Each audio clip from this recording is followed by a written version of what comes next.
Good morning, everyone. My name is Mrs. Kenerson, and I teach math, and I'm also the academic dean. I'm going to do my best to channel my inner Poppy Jamie and be as engaging a speaker as she was, but no promises.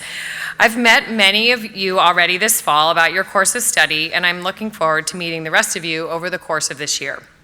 I want to talk to you today about one of Taft's greatest assets, our honor code.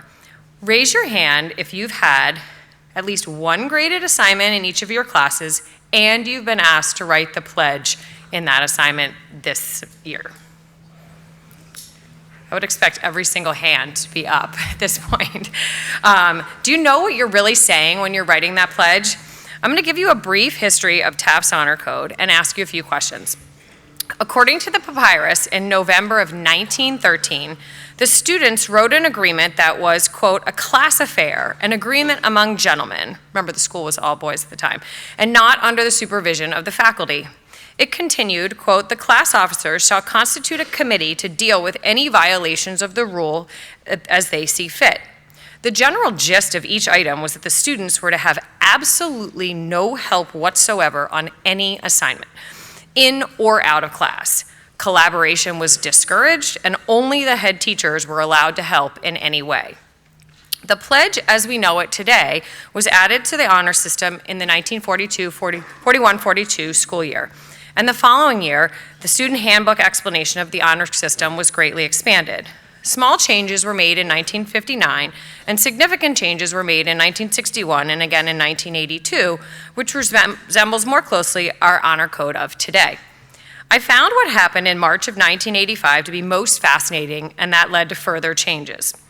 In early March of 1985, the Discipline Committee, which had been designated by the head of school since the 1973 also as the Honor Committee, convened over the course of 4 days to consider 3 different plagiarism cases. The History Department had identified plagiarism on 3 United States history term papers.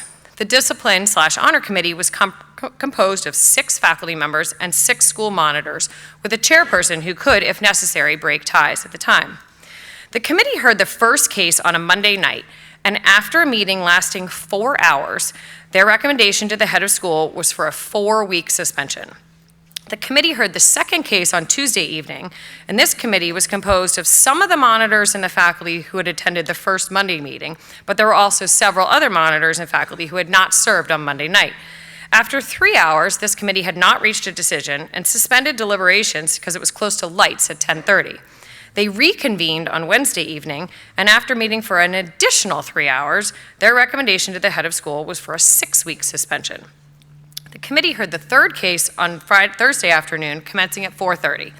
The school was still on trimesters in 1985, and the winter term exams had begun that Thursday morning.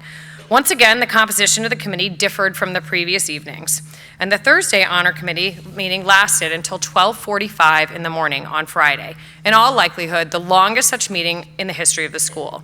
Early Friday morning, the committee disbanded after recommending an 8-week suspension. Half the committee decided to go home and get some sleep, while the other half went to the International House of Pancakes in Waterbury for dinner/breakfast. The length of these meetings concerned both faculty who had attended the deliberations and the administration. Because different faculty and monitors attended each meeting, the deliberations for each case had to begin at ground zero, as it were. Furthermore, those attending the later meetings did not necessarily agree with the judgments and recommendations of those who had served on the earlier committee meetings.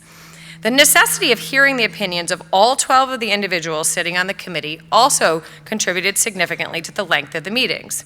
The length of the suspensions varied because the second plagiarism was considered to be a little more egregious than the first, and the third plagiarism was deemed to be worse than the second.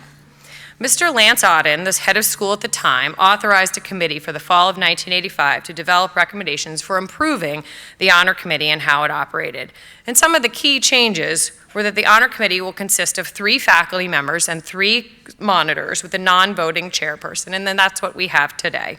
And the students on the Honor Committee should be the head monitor, now head mons, and 2 other school monitors. The penalty would be a suspension, and the students would be suspended for 1 week to have a standardized approach and avoid situations where the committee is determining how egregious one violation is from another. The student will fail the paper or test and must rewrite the paper or take another test. And this is more like the composition of our honor court and the penalties that happen today. In the New York Times in September of 2012, quote, in surveys of high school students, the Josephson Institute of Ethics, which advises schools on ethics education, has found that about 3/5 of students admitted to having cheated in the previous years. However, good news for Taft students, especially you new ones. You'll find that cheating, plagiarism, lying to teachers about an academic matter here is the exception and not the rule. The student written honor code here is real. Why do students cheat? You guys face a lot of pressure to succeed, whether that's self-imposed or from external sources. In this day, access to online and digital resources make it far easier to access information. Different people, families, and institutions have different attitudes and beliefs about the ethics of cheating. Some of you come from an environment where cheating is common. I want to provide you with some Taft academic honesty statistics from last year. 4 students appeared before the honor court, and that number was significantly down from the previous year, and I owe that to you all and your teachers. You established good relationships with your teachers and felt you could communicate with them when you were in a pinch. Sometimes your grade was penalized because an assignment was late, but the alternative consequence is so much worse. Several other students were placed on warning, but did not appear before the honor court. So from our handbook, which I know you all have read closely, students must be honest with respect to all academic matters. You must generate and submit work that is exclusively their own unless collaboration is permitted with others, unless collaboration is permitted and appropriately acknowledged. When collaborating with others, abide by your teacher's prescribed guidelines. Appropriately cite works or individuals, other students you consult with, faculty, tutors, etc. Sit for assessments, including exams, without assistance from others or from unapproved devices. And do not copy or cheat from other students' work. On every graded assignment, you must sign the pledge, which says in full, I quote, I pledge my honor that I have neither given nor received aid on this paper, or when it's not an exam, I pledge my honor, and then you sign your name. Honor code violations happen in a variety of ways, and here are a few examples. You're writing a paper using external sources and you don't cite them. You do the wrong work for a chemistry problem, but the right answer magically appears on the paper at the end. You use a translator to complete a language and take-home assignment that was supposed to be your own work. A teacher asks you to turn in your paper, but you tell them you can't find it on your Google Drive, but you actually haven't written the paper yet. Over the last 5 years, 9 out of 10 times, technology has been at the heart of every honor code violation in some format. Make sure you place your cell phone in the designated spot in a classroom and not in your backpack or pocket. Close your laptop during an assessment so your integrity will not be compromised. And here are a few examples of questions that you all generated from various iBlock classes. And in a minute, I want you to turn to your neighbor, introduce yourself, and talk about this question for 1 minute and see if you can come up with what you would do. So, if I were to have trouble with homework and my teacher didn't have extra help that night, would it be breaking the honor code to get help from a friend and then have them explain and tell me how to do the homework? Let's talk about that for a second.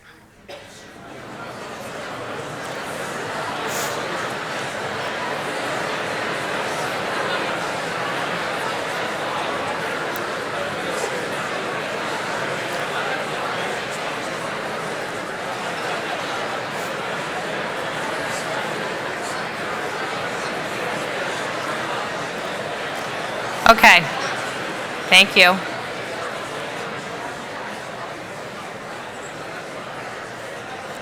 Quiet. All right, what do you think? Here, raise your hand. Who wants? Well, the answers. I want somebody to. Well, okay. No, but when in doubt, what should you always do? Ask, right? Ask your teacher, right? I think it probably depends. I think it depends a little bit, right? Chances are, if it's doing your math homework, right? Probably not. But if you're writing a paper and you're, teasing out some ideas, you might, cite that you talked to your friend about that paper that you were writing. All right. If someone tells you about the format on a quiz, not the answer, and you didn't say, and you say you don't think they should tell you, but they say it's okay and tell you anyways, is that cheating?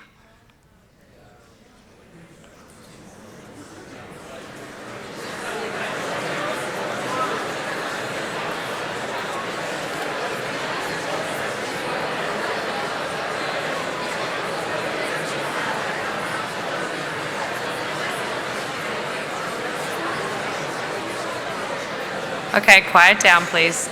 Quiet down. What do you think? Yeah, right? Probably, unless if your teacher had already told you the format and perhaps that person didn't listen, But in general, when you're leaving an assessment, you should not talk about it. You never know who's around you, right? You don't know who's taking the quiz or the test. All right, and lastly, I'm not gonna have you guys talk about this, but I was wondering if when you get an assignment over several days and you do not have to pledge your honor, is it against the honor code to discuss ideas with other students? In this situation, the teacher did not specify that the students couldn't talk with others. So in general, I think so many of these situations, there is a little bit of gray area, and I would say ask your teacher, right? Talk to somebody. If you're not sure, just ask. What happens if you get caught? You're very likely placed on warning, which in terms that you all tend to use, you get a strike. You have to have really difficult conversations with your parents, and a letter is sent home, and one is placed in your permanent Taft file. You'll likely appear before the honor court, and this court, which Mr. Reif chairs, is made up of 3 faculty members and 3 school monitors, and it's a trial of sorts. Your advisor, your class dean, and a student advocate of your choosing are there to support you and speak on your behalf.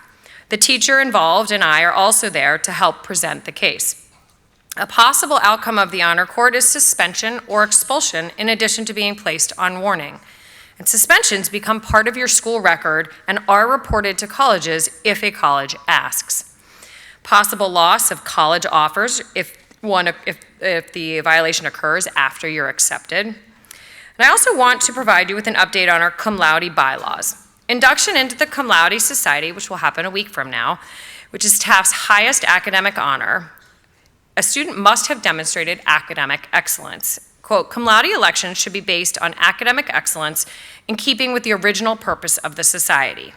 And this new policy, updated policy, will begin with the class of 2024, this year's upper mids.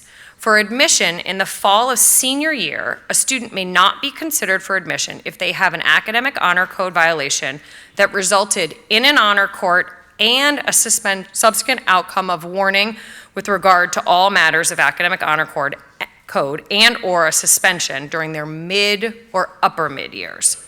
And then for admission in the spring of your senior year, a student may not be considered for admission if they have an academic honor code violation that again resulted in an honor court and a subsequent outcome of warning with regard to all matters of the academic honor code and or suspension during their upper mid or senior years. This policy allows for students to make a mistake early in their Taft career and still have access to this great honor. I'll post this update in an email as well so you can read it again. And if you have any questions, please feel free to stop by my office, talk to your advisor, your class dean, or any trusted adult. When do students teach? In almost all cases I'm familiar with, a cheating occurs during periods of high stress and when you're not getting enough sleep. In most cases, if the student had asked their teacher or a trusted faculty member for help, a disaster could have been avoided. So if you're tempted, reach out to a monitor or your teacher or dorm parent, advisor, trusted faculty member to help you if you start to feel desperate about an assignment. You will, this week or early next week, sign, quote unquote, sign the academic honesty letter on a Google form this year in your English class. Please do the right thing and always submit your own work properly cited. And if anybody has any questions about anything, I'm happy to answer questions. So thank you.